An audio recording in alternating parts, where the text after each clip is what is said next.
सप्ताह में आप चौथे दिन भी पधारे। आप लोगों की आस्था, आप लोगों के प्रेम और भगवान के प्रति जो विश्वास है, जो श्रद्धा है,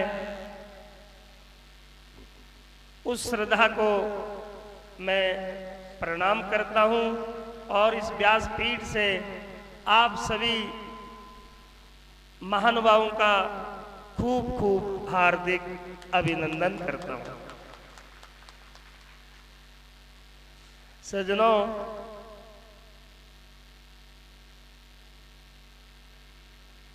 लिखते हैं कि न तस्यो प्रतिमास्ति। वेद में श्रुति भगवती कहती है कि जो सत्य तत्व है वो निर्गुण है,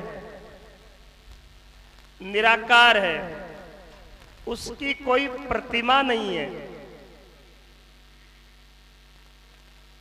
उसका कोई मूर्ति नहीं है,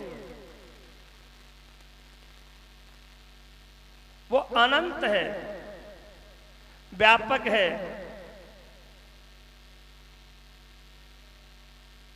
अंतर्यामी है, सच्चिदानंद स्वरूप है। लेकिन हमको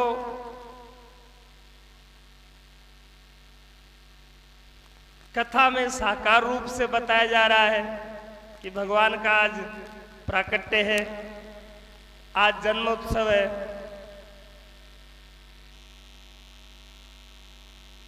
जो वस्तु निर्गुण है, निर्लेप है, अविनाशी है और बिना शरीर के है, बिना देह के है, उसको साकार रूप में आने की क्या जरूरत पड़ गई? इस पे हमें चिंतन करना है।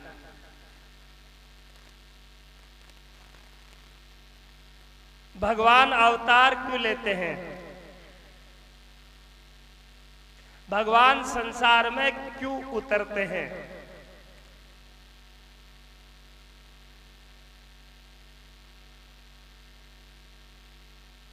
जैसे पानी है, पानी का कोई, जल का कोई आकार नहीं है,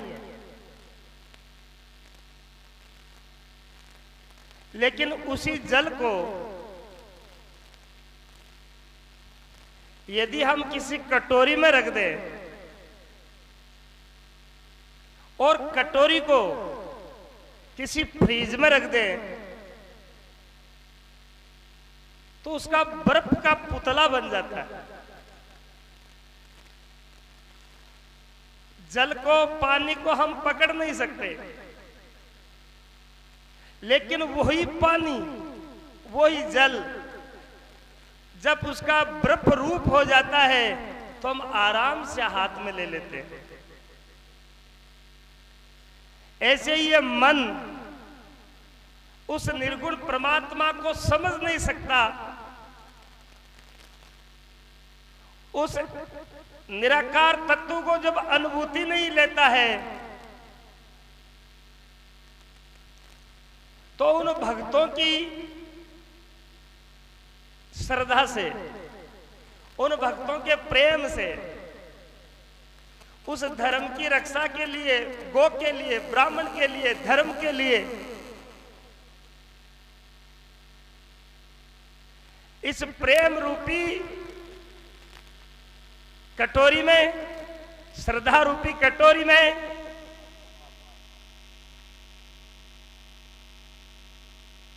ये प्रेम की, परमात्मा की भक्ति रूपी जल को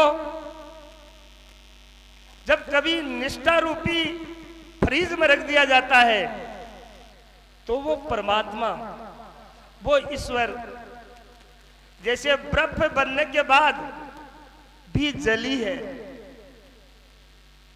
बर्फ बनने का मतलब यह नहीं कि जल अब नहीं है, तो भी वो जली है, केवल उसका रूप परिवर्तित हुआ है और हमें लगता है कि गाढ़ा गाढ़ा जल हो गया है, बर्फ हो गया है। ऐसे ही परमात्मा निर्गुण है, निराकार है, लेकिन जैसे जल बर्फ में परिवर्तित होता है, ऐसे ही वो भगवान निर्गुण होते हुए भी अपने भक्तों के लिए प्रेम बस साकार रूप में प्रकट हो जाते हैं।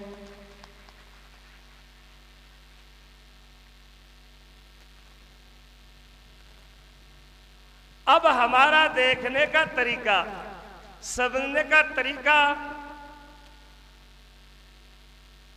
कि वो भगवान किस रूप में आते हैं। नित्य अवतार में, नैमित्तिक अवतार में। कल मैंने 24 वर्णों का वर्णन भी किया था, लेकिन हमें समझना यह है कि मकान के दरवाजे पर किवाड़ लगे हुए हैं, मकान के किवाड़ है। अच्छा, किवाड़ सबको दिखते हैं, लेकिन लकड़ी किसी को नहीं दिखती। अच्छा, किवाड़ है तो भी लकड़ी है, और लकड़ी है तो भी किवाड़ है। चाहे उसको लकड़ी कह दो, चाहे उसको किवाड़ कह दो, डोर कह दो, और कोई नाम दे दो, कुल मिला के लकड़ी है। ऐसे ही वो परम पिता परमात्मा चाहे साड़ी के रूप में पहनने वाले के रूप में आ जाए, चाहे साफा बांधने वालों के आ जाए, चाहे मेरी जैसी लंगोटी पहनने वालों में आ जाए, चाहे वो पैंट बुरसेट में आ जाए, चाहे वो 4 पैर वालों में आ जाए, वो किसी न किसी चाहे किसी भी चलती फिरती आत्मा सब राम रूप सब जान। वो परम पिता परमात्मा अनंत रूपों में,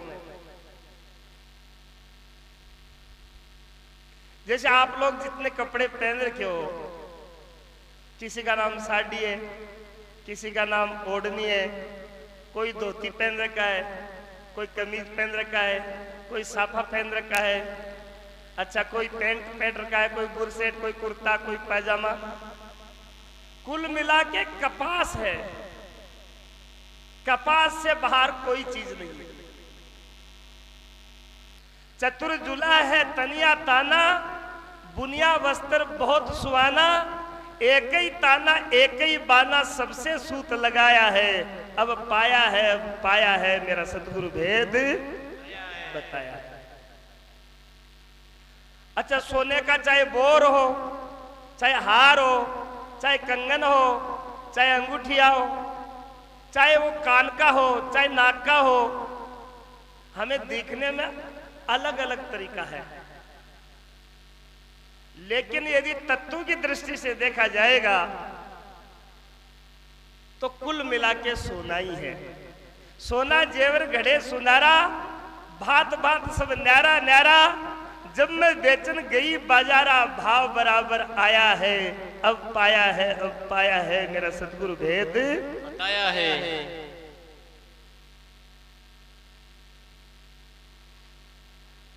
एक सुंदर छोटा सा दृष्टांत निवेदन किया कि एक गणेश जी का पुजारी है, वो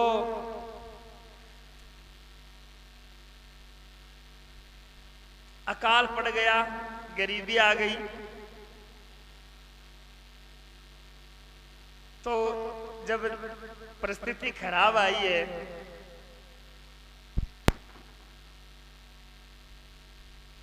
तो उसके बाद गणेश जी की सोने की मूर्ति थी, गणेश जी की सवारी मुसक था, चूहा था, तो सुनार के यहां लेके गया। अच्छा, सुनार ने उनको देखा और पूछा, बोलो क्या चाहिए? बोले मैं बेचूंगा। आने बेचबा लायो हूं, पीसा बताओ कितना है?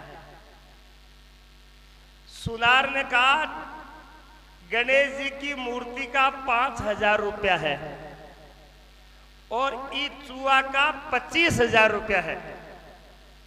पुजारी बोलो सोनी जी दिमाग खराब दिखो।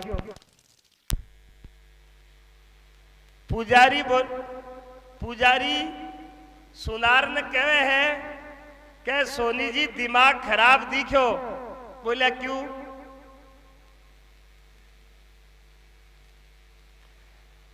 कि जो भगवान है 5,000 रुपया ही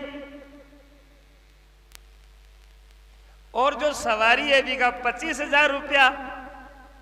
सुनार बोलो ए भगवान ए सवारी थाका दृष्टि में है, मारे तो धातु का तोल का पीसा है। गणेश जी थोड़ा मोटा है, भगवान की मूर्ति थोड़ी छोटी। ऐसे ही इस संसार में सर्व खलम विदम ब्रह्म ने नानास्तिक किंचन। वो परम पिता परमात्मा सब जगह व्यापक है। सबके सब जगह व्यापक होता हुआ भी अपने भक्तों के बस होकर के अपने भक्तों का मान बढ़ाने के लिए, भक्तों का पाप हरने के लिए, दुष्टों का संहार करने के लिए यदा यदा ही धर्मस्य ग्लानिर्भवति भारत है अभ्युत्थानम अधर्मस्य तदात्मन सर्जन्यः परित्राणाय साधूनां विनाशाय च दुष्कृतां धर्म संस्थापनार्थाय संभवामि युगे युगे। मैं युग युग में अवतार लेता हूं, युग युग में उतरता हूं। अच्छा, नारद जी ने एक बार भगवान से पूछा कि हमको यदि जरूरत पड़ जाए आपसे मुलाकात करने की, आपको ढूंढने की यदि हमें कभी जरूरत पड़ जाए तो आपका सही एड्रेस बताओ, कहां मिलोगे?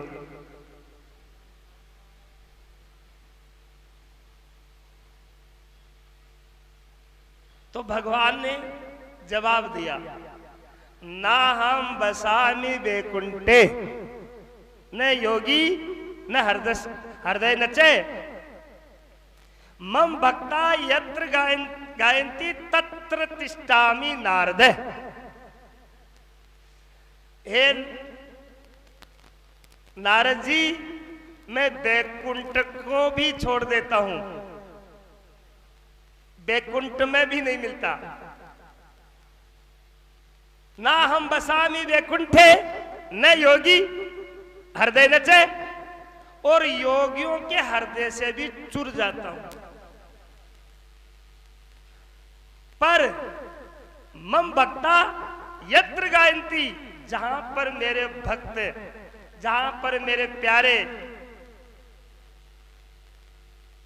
प्रेमी मिल करके मेरा कीर्तन करते हैं, मेरी कथा करते हैं, मेरी चर्चा करते हैं, मेरी महिमा गाते हैं, वहां नारद जी मैं निश्चित रूप से प्रकट होता हूं।